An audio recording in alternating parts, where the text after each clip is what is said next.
Hello, my dear students. You are most welcome on WS Academy. This is me, Kusum ma'am. आज से हम polity questions करेंगे, polity MCQs और frequently asked questions. पूरी polity हम इससे रिवाइज करेंगे. हमने जो कॉन्सेप्ट्स हमने बिल्कुल क्लियर किए हैं, बहुत सारे टॉपिक्स हमने कर लिए हैं और उन्हीं टॉपिक्स के रिलेटेड एमसीक्यूज हम स्टार्ट करेंगे बिल्कुल बेसिक्स से. और हर एक टॉपिक के रिलेटेड हम एमसीक्यूज करेंगे. मैं क्वेश्चन पढ़ूंगी, क्वेश्चन के साथ 4 ऑप्शंस आएंगे और आपको खुद भी आंसर करना है और मैं भी आंसर बताऊंगी हर एक क्वेश्चन का. और लास्ट में आपको ये चेक करना है कि आपको कितने क्वेश्चंस के आंसर सही हुए और अपना स्कोर भी लिख लीजिए. और आंसर जो है आप एक्चुअली टेक पार्ट कर लीजिए, इससे कि आपका भी वो पूरा याद रहेगा, इंटरेस्ट भी बनेगा और बहुत ही इंटरेक्टिव सेशन हम इसको बनाएंगे. और आंसर भी आप जो है कमेंट सेक्शन में, लाइव चैट में साथ साथ लिखेंगे. और अगर यहाँ पे नहीं लिखेंगे, अपनी पेन और कॉपी उठाओ और वहाँ पे आंसर लिखना स्टार्ट करो. फिर लास्ट में देखो कि कितने आंसर जो है आपके कितने क्वेश्चंस ठीक हुए हैं. बाकी मैं अब फॉर्मली एक क्वेश्चन पढ़ के एक फ्लो में हम जाएंगे, बिल्कुल कोई और बात ना करते हुए. ठीक है, सो हर एक क्वेश्चन का हम बिल्कुल बेसिक्स से स्टार्ट करेंगे. हर एक क्वेश्चन करेंगे, उसके बाद स्टेटमेंट बेस्ड क्वेश्चंस करेंगे. ठीक है, तो चलिए स्टार्ट करते हैं. Okay, question number 1. The cabinet mission in India was headed by. जो कैबिनेट मिशन प्लान, आपको पता है कि कैबिनेट मिशन प्लान आया था, आपको पता है कि इसके बारे में हमने पढ़ा भी है. और इसको हेड कौन कर रहा था? Options are Stafford Cripps, B A V Alexander, Lord Pethick Lawrence, Hugh Gaitskell. तो इन चारों ऑप्शंस में से आप बताइए कि who headed cabinet mission. So the correct option is yes, it is Lord Pethick Lawrence. Option C, Lord Pethick Lawrence ने head किया था कैबिनेट मिशन प्लान को, जो कि कैबिनेट मिशन प्लान आया था किसके लिए? उसको क्या काम था? कॉन्स्टिट्यूएंट असेंबली उसके अंडर बनी थी. ठीक है, चले. So option C is the correct option. उसके बाद question number 2. The constitution of India was adopted by the. Constitution of India को किसने अडॉप्ट किया था? Options are governor general, British Parliament, Constituent Assembly and fourth one is Parliament of India. तो choose the correct option. किसने adopt किया था इन चारों में से? क्या गवर्नर जनरल का कोई रोल था? बिल्कुल भी नहीं था. ब्रिटिश पार्लियामेंट का कोई रोल था? बिल्कुल भी नहीं था कॉन्स्टिट्यूशन मेकिंग में. ठीक है, तो पार्लियामेंट ऑफ इंडिया का था. पार्लियामेंट ऑफ इंडिया बना ही नहीं था. ठीक है, पार्लियामेंट ऑफ इंडिया कॉन्स्टिट्यूशन बनने के बाद बना. तो yes, correct option is constituent assembly. Constituent assembly ने इसको अडॉप्ट किया था. किसके बेसिस पे? लोगों के बिहाफ पे, क्योंकि लोगों ने रिप्रेजेंटेटिव्स अपने चुने थे. तो कॉन्स्टिट्यूएंट असेंबली ने अडॉप्ट किया था कॉन्स्टिट्यूशन ऑफ इंडिया. ठीक है जी, ठीक है, क्योंकि गवर्नर जनरल का हमने कहीं पे नहीं पढ़ा है. ब्रिटिश पार्लियामेंट का कोई काम नहीं था इसमें और पार्लियामेंट ऑफ इंडिया जो है वो उसके बाद बना. फिर तो सही आंसर है कॉन्स्टिट्यूएंट असेंबली ने अडॉप्ट किया था constitution of India. Question 3. The Constituent Assembly for Undivided India first met on. जो Constituent Assembly बनी थी वो पहले बनी थी दोनों के लिए, इंडिया के लिए भी और पाकिस्तान के लिए भी, अनडिवाइडेड इंडिया के लिए. लेकिन फिर जब पाकिस्तान के लीडर्स ने ज्वाइन नहीं किया तो फिर पाकिस्तान अलग हो गया. तो इसके अदरवाइज ये पहले बनी थी अनडिवाइडेड इंडिया के लिए. ठीक है, तो कॉन्स्टिट्यूएंट असेंबली जो बनी थी वो पहली बार कब मिली, उसकी पहली मीटिंग कब थी? तो ऑप्शंस आर 6 दिसंबर 1946, 9 दिसंबर 1946, 20 फरवरी 1947, 3 जून 1947. So the correct option is, मैंने आपको बार बार ये पढ़ाया है, that the right answer is 9 दिसंबर 1946. इस टाइम उनकी क्या थी? पहली मीटिंग थी कॉन्स्टिट्यूएंट असेंबली की, 9 दिसंबर 1946. ठीक है, चले. So option B. Question number 4. When the Constituent Assembly for Dominion of India reassembled on 31st of October 1947, it's reduced membership was.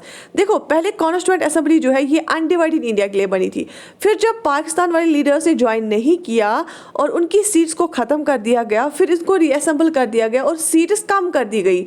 आपको पता है 389 सीट्स पहले रखी गई थी और फिर सीट्स को कम कर दिया गया क्योंकि पाकिस्तान अलग हो गया। तो कम करके कितनी सीट्स थी, फिर वही आपको बताना है कितनी सीट्स थी फिर रिड्यूस करके। ऑप्शन ए 299 सीट्स थी क्या, 311 सीट्स, 319 और 331। सो चूज द करेक्ट ऑप्शन। कितनी सीट्स फिर कम करके कितनी सीट्स रह गई थी? Yes, option A 299 is the correct option. ठीक है, क्योंकि फिर पाकिस्तान लीडर्स की सीट्स को ख़त्म कर दिया गया क्योंकि पाकिस्तान अलग हो गया और इंडिया अलग हो गया। ठीक है, चले, और फिर इंडिया का जो कॉन्स्टिट्यूशन है वो कॉन्स्टिट्यूएंट असेंबली ने फिर बनाया। उसके बाद Who among the following was the constitutional advisor to the Constituent Assembly of India? Constituent assembly जो बनी उसका कॉन्स्टिट्यूशनल एडवाइजर कौन बनाया गया था, किसको बनाया गया था, कौन था कॉन्स्टिट्यूशनल एडवाइजर?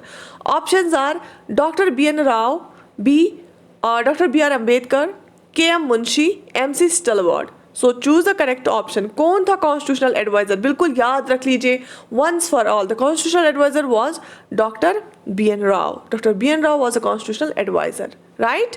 चलिए आगे, question 6। The Constitution of India was enacted by a Constituent Assembly set up। जो Constituent Assembly ने क्या बनाया था, enact किया था Constitution of India।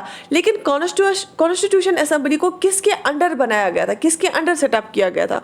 Options are under the Indian Independence Act 1947, under the Cabinet Mission Plan, through a resolution of provisional government by the Indian National Congress। तो किसके द्वारा, किसके बेसिस पे, किसके अंडर इसको सेटअप किया गया था? बिल्कुल कॉन्स्टिट्यूएंट असेंबली को सेटअप किया गया था under the cabinet mission plan 1946।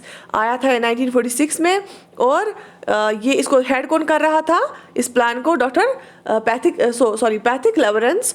और इसने जो पहली मीटिंग है वो कब की थी? 9 दिसंबर 1946। तो बिल्कुल मैंने आपको बोला था पूरा रिवीजन हो जाएगा आपका, तो क्या रिवाइज हो रहा है आप लोगों का? चले, the constituent assembly which framed the constitution for independent India was set up in.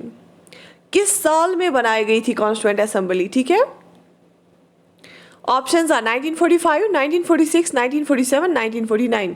So the correct option is बिल्कुल कॉन्स्टिट्यूएंट असेंबली को बनाया गया था 1946 में। Correct option is B. चलिए,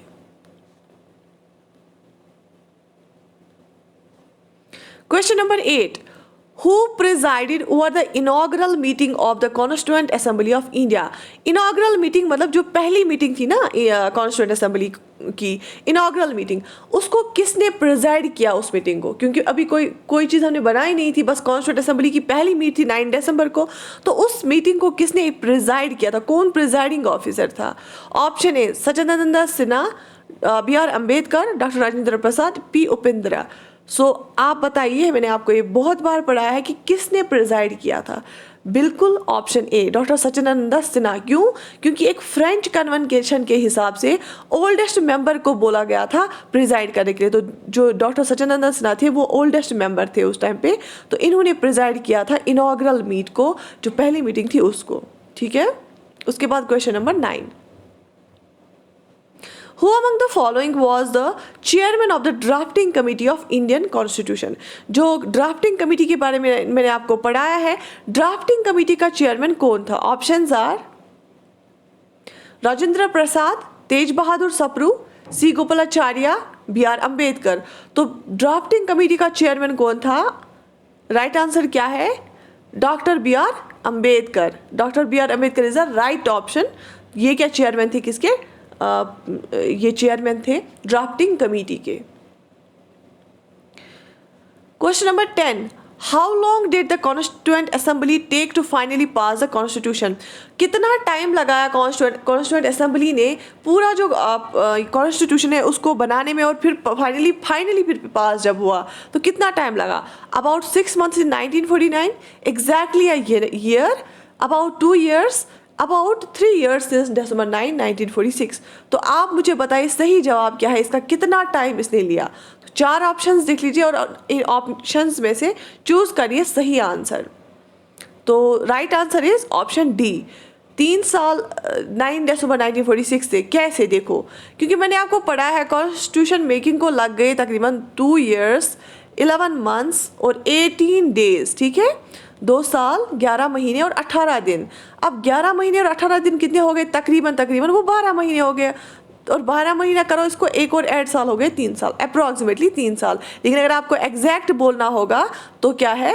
2 years 11 months एंड 18 days लगे इसको बनाने में और फाइनली पास करने में, ठीक है। चले, who was the president of the constituent assembly? और फिर जब कॉन्स्टिट्यूएंट असेंबली बनी उसका प्रेजिडेंट किसको बनाया गया था फिर?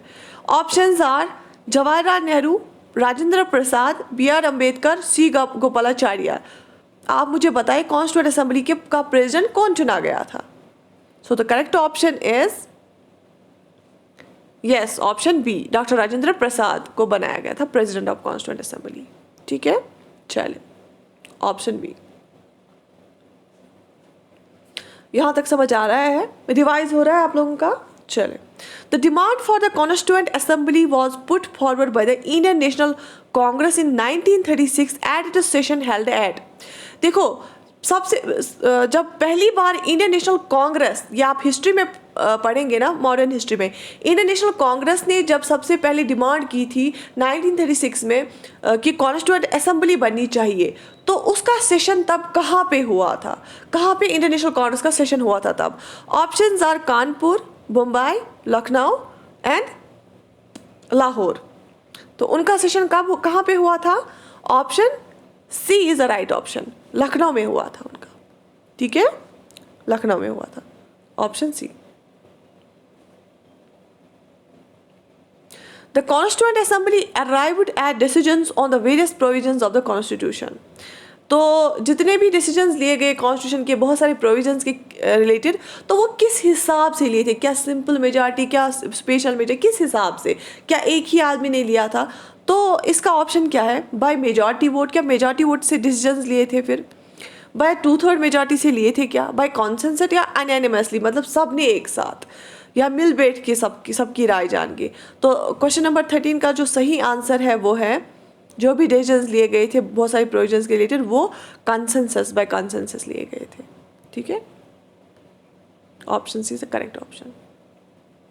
Question number 14, the most profound influence on the drafting of the Indian constitution was exercised by the. सबसे ज़्यादा इन्फ्लुएंस जो कॉन्स्टिट्यूशन मेकिंग के, इंडिया के कॉन्स्टिट्यूशन मेकिंग पे किसका था? कॉन्स्टिट्यूशन पे सबसे ज़्यादा इन्फ्लुएंस किसका रहा, ठीक है। तो ऑप्शंस आर यूएस कॉन्स्टिट्यूशन, क्या अमेरिकन कॉन्स्टिट्यूशन का रहा, British constitution, government of India act 1935, French ideals of liberty and fraternity. तो किसका सबसे ज़्यादा असर रहा? जब मैंने आपको पढ़ाया तो मैंने आपको तब बताया कि स्ट्रक्चरल पार्ट जो हमारे कॉन्स्टिट्यूशन का है वो कहाँ से लिया गया है? बिल्कुल गवर्नमेंट ऑफ इंडिया एक्ट 1935 से लिया गया है, क्योंकि जो गवर्नमेंट ऑफ इंडिया एक्ट 1935 है ब्रिटिश गवर्नमेंट ने यहाँ पे लाया था, और बहुत एक बल्कि एंड ह्यूज एक्ट था, ठीक है। 3 राउंड टेबल कॉन्फ्रेंस की थी, फिर बनाया था ये act government of India act 1935, और यही बेस बना हमारे कॉन्स्टिट्यूशन का। तो स्ट्रक्चरल पार्ट हमारे कॉन्स्टिट्यूशन का गवर्नमेंट ऑफ इंडिया एक्ट 1935 है, ठीक है। तो यहाँ पे मैच द फॉलोइंग करना है आपको कि असेंबली का कमेटी का नाम है और कौन हेड कर रहा था, चेयरमैन कौन था असेंबली का। देखो पहले ही आप थोड़ा सा यहाँ पे इसका फॉर्मेट इधर उधर आया है। ऑप्शन ए साइड से आप देखिए, ए है ड्राफ्टिंग कमेटी। मैंने आपको अभी पढ़ाया ड्राफ्टिंग कमेटी का चेयरमैन कौन था? ड्राफ्टिंग कमेटी का चेयरमैन था, ए को आएगा 4, डॉक्टर बी आर अम्बेडकर। आपको भी ये पता है, ठीक है। अब देखो सी जो है यूनियन कॉन्स्टिट्यूशन कमेटी, मैंने आपको पढ़ा है इसका हेड कौन था, इसका जो चेयरमैन है वो कौन था यूनियन कॉन्स्टिट्यूशन कमेटी का? वो है जवाहरलाल नेहरू। तो सी को आएगा 2। तो अब यहाँ पे देखो नीचे ऑप्शंस हैं ए बी सी के नीचे, ए को आएगा 4, सी को आएगा 2। ये कहाँ किस ऑप्शन में देखे हैं? ये देखो बी ऑप्शन, ये सही ऑप्शन है इसका। देखो 2 तो हमने देख लिए कि ड्राफ्टिंग कमेटी का जो चेयरमैन है वो बी आर अम्बेडकर था, यूनियंस कमेटी का जो चेयरमैन है वो जवाहरलाल नेहरू थे, और सी को आएगा 1, डी को आएगा 3।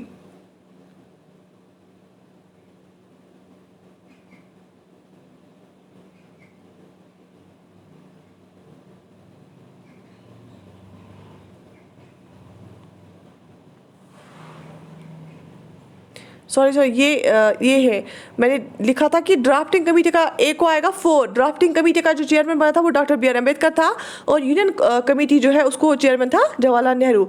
अब हमें देखना है बी और डी, बी को 1 आएगा और डी को 3 आएगा। आप देख लीजिए डी क्या है, वर्किंग कमेटी। वर्किंग कमेटी का जो चेयरमैन है वो कन्हैयालाल मुंशी था। वर्किंग कमेटी का चेयरमैन, ये देख लो आप, यहीं पे याद कर लो, वर्किंग कमेटी का चेयरमैन था क्या, कन्हैयालाल मुंशी, ठीक है। और बी को 1 आएगा, बी क्या है, committee on fundamental and minority rights, Vallabh भाई पटेल इसके चेयरमैन थे, ठीक है। तो हम चारों कमेटीज़ को यहीं पे याद कर लेते हैं। ड्राफ्टिंग कमेटी के चेयरमैन कौन थे, डॉक्टर बी आर अम्बेडकर, और committee on fundamental and minority rights के चेयरमैन कौन थे, वल्लभ भाई पटेल, ठीक है। उसके बाद यूनियन कॉन्स्टिट्यूशन कमेटी के चेयरमैन कौन थे, यूनियन कॉन्स्टिट्यूशन कमेटी के चेयरमैन थे जवाहरलाल नेहरू, ठीक। उसके बाद वर्किंग कमेटी के चेयरमैन कौन थे, कन्हैयालाल मुंशी, ठीक है। यहाँ तक समझ आया, चले। बेसिकली आपको मेन कमेटीज याद रखनी है, ड्राफ्टिंग कमेटी, फंडामेंटल राइट्स वाली, unions committee. Which one of the following statements is correct, इनमें से कौन सा स्टेटमेंट करेक्ट है। पहला statement, the constituent assembly of India was elected by the provincial assemblies in the year 1946। Jawaharlal Nehru, M.A. Jinnah and Sardar Vallabhbhai Patel were members of the Constituent Assembly of India. C. The first session of the Constituent Assembly of India was held in January 1947. आपको पता ही है, हमने अभी पढ़ा, ये हुआ था ये Constituent Assembly का हुआ था दिसंबर 1946 में, 9 दिसंबर पहली मीटिंग हुई थी। The Constitution of India was adopted on 26 January 1950। बिल्कुल गलत है ये भी, क्यों, क्योंकि हमने पढ़ा है अडॉप्ट हुआ था 26 नवंबर 1949 में अडॉप्ट हुआ था। हमने ये पढ़ा था कि कॉन्स्टिट्यूशन ऑफ इंडिया अडॉप्ट हुआ था 26 नवंबर 1949 में, और फोर्स में आया था, फिर वो फोर्स में आया था 26 जनवरी 1950, इसको हम रिपब्लिक डे मानते हैं। तो ये स्टेटमेंट भी गलत है, फोर्थ भी, थर्ड स्टेटमेंट भी गलत है, और ये भी गलत है क्योंकि कॉन्स्टिट्यूएंट असेंबली के मेंबर्स जिन्ना नहीं थे, और ये सही है। The constituent assembly of India was elected by provincial assemblies in year 1946। Provincial assemblies ने इलेक्ट किया था फिर अपने रिप्रेजेंटेटिव्स को, जो कि कॉन्स्टिट्यूएंट असेंबली में गए थे फिर, ठीक है। ऑप्शन ए, जो स्टेटमेंट ए है वो सही है, ठीक है यहाँ तक। तो ऐसे ही फिर से मैं जो द फॉलोइंग है, देखो डिफरेंट डेट्स दे के हैं, डिफरेंट डे, देखो फैक्चुअल आपको याद रखना पड़ेगा क्योंकि आप स्टेटमेंट्स आते हैं, कोई ना कोई फैक्ट डाला होता है एज अ स्टेटमेंट, ठीक है। देखो अब आपको देखना है डिफरेंट डेट्स पे क्या हुआ था। पहला डेट देखिए 22 जुलाई 1947, ठीक है। दूसरा है जनवरी 24 1950, 26 जनवरी 1950, उसके बाद है 22 मार्च 1957, ठीक है यहाँ तक।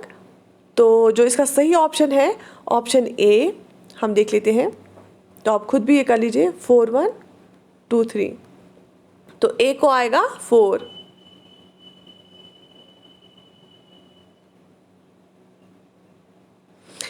Adoption of national flag by the constituent assembly, national flag को कब एडॉप्ट किया गया था, ये एडॉप्ट किया गया, ये देखो ए 22 जुलाई 1947 को एडॉप्ट किया था फ्लैग, ठीक है। 22 जुलाई 1947 को एडॉप्ट किया गया था फ्लैग, ठीक है।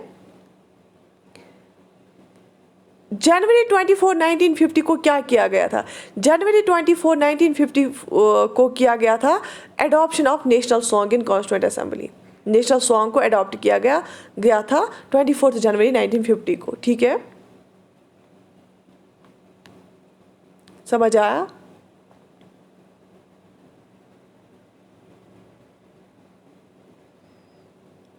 अच्छा,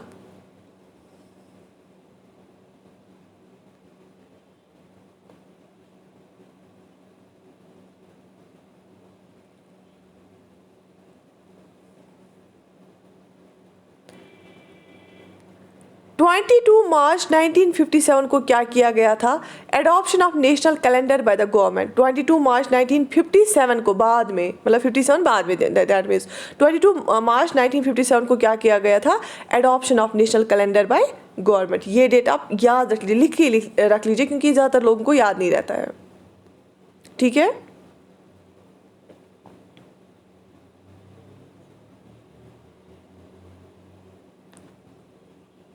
अब सी रहा है यहाँ पे। 26 जनवरी 1950 को किया गया था adoption of national emblem. National emblem को अडॉप्ट किया गया 26 जनवरी 1950 को। ठीक है, एक बार फिर से मैं ये आपको बोलूँगी सो दैट आपको याद रहे। पहली बात जो जुलाई 22 1947 है, उसको क्या हो गया था, 22 जुलाई 1947 को नेशनल फ्लैग को अडॉप्ट किया था। ठीक है, उसके बाद जनवरी 24 1950 को क्या किया गया था, जनवरी 24 1950 को मैंने आपको पढ़ाया 3 चीज़ें अडॉप्ट की गई थी। एक तो डॉक्टर राजेंद्र प्रसाद को बनाया गया था प्रेसिडेंट, और नेशनल सॉन्ग को अडॉप्ट किया गया था, और नेशनल एंथम को भी अडॉप्ट किया गया। ठीक है, 24 जनवरी 1950 को, ये मैंने आपको पढ़ाया है। ठीक है, उसके बाद 26 जनवरी 1950 को क्या किया गया था, 26 जनवरी 1915 को नेशनल एम्बलम को अडॉप्ट किया गया था। और नेशनल कैलेंडर को कब अडॉप्ट किया गया था, 22 मार्च 1957 को। ठीक है, फैक्चुअल होता है, थोड़ा सा ड्राई होता है, लेकिन याद रखना पड़ता है। चलिए, यहाँ तक समझ आया?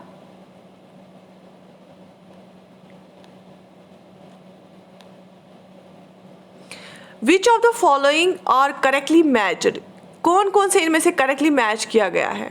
देखो, पहला स्टेटमेंट क्या है, India's national song Vande Mataram, क्या इंडिया का नेशनल सॉन्ग वंदे मातरम है। सेकंड, इंडियाज नेशनल फ्लावर रोज, क्या इंडिया का नेशनल फ्लावर रोज है।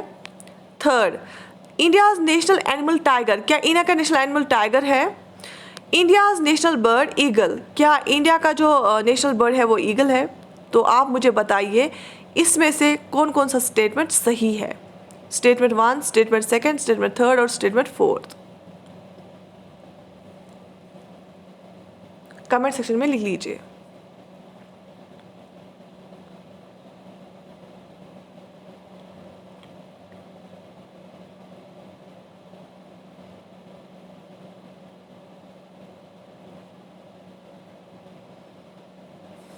देखो, इंडिया नेशनल बर्ड हमें पता है कि क्या है, पीकॉक है। तो ये यहाँ पे क्या हो गया, नेशनल बर्ड ऑफ इंडिया है पीकॉक, तो हो गया गलत। उसके बाद है नेशनल फ्लावर, आप मुझे बताइए नेशनल फ्लावर क्या है इंडिया का, लोटस है, हो गया गलत, रोज़ नहीं है। तो सेकंड स्टेटमेंट और फोर्थ स्टेटमेंट गलत है। तो देखो एलिमिनेशन मेथड, ये भी गलत होगा, ये भी गलत होगा, क्योंकि सेकंड और फोर गलत है। ये भी गलत होगा, इसमें भी 4 आता है, तो फर्स्ट एंड थर्ड सही होगा। ठीक है, क्योंकि नेशनल बर्ड जो है वो है पीकॉक, और नेशनल एनिमल है टाइगर, और उसके बाद नेशनल फ्लावर जो है वो क्या है, लोटस है, तो रोज़ नहीं है। और उसके बाद नेशनल सॉन्ग वंदे मातरम, और उसके बाद एंथम क्या होता है, जन गण मन। ठीक है, चले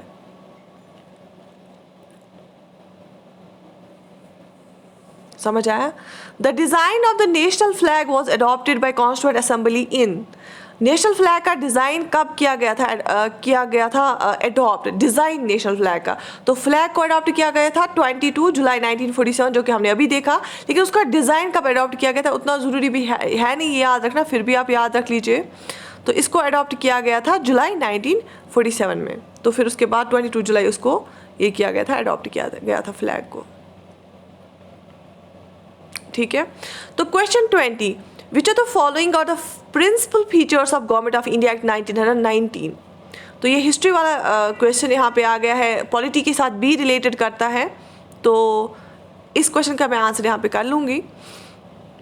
इसका 1919 एक्ट के फीचर्स, इंपॉर्टेंट फीचर्स क्या है, याद ऐसे ही रख लीजिए कि फिर जब हम पढ़ेंगे ये वाला क्वेश्चन तो उस टाइम आपको रिवाइज हो जाएगा। Introduction of dyarchy in the executive government of provinces, और introduction of separate communal electorate for Muslims, ये तो 1909 में आया था, ये नहीं आएगा।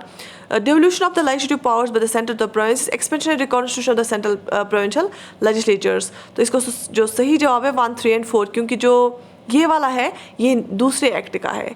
जो सेपरेट कम्युनल इलेक्टोरेट है वो 1909 में लाया गया था। ठीक है, 1909 में, तो यहाँ पे बात हो रही है 1919 एक्ट की, तो बाकी 3 स्टेट्स में से ही ये गलत है। ठीक है, डायरकी भी इंट्रोड्यूस कराई गई थी। बस आप इसको ऐसे ही याद रख लीजिए, जब हम एक्ट पढ़ेंगे आपको खुद समझ आ जाएगा।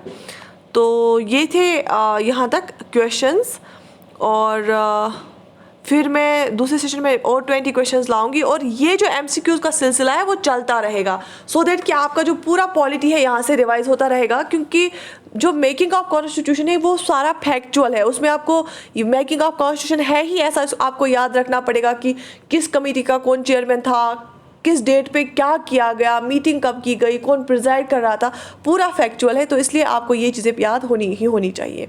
सो I wish you all the best. We will meet in another session. Till then have a nice time. अल्लाह हाफिज़।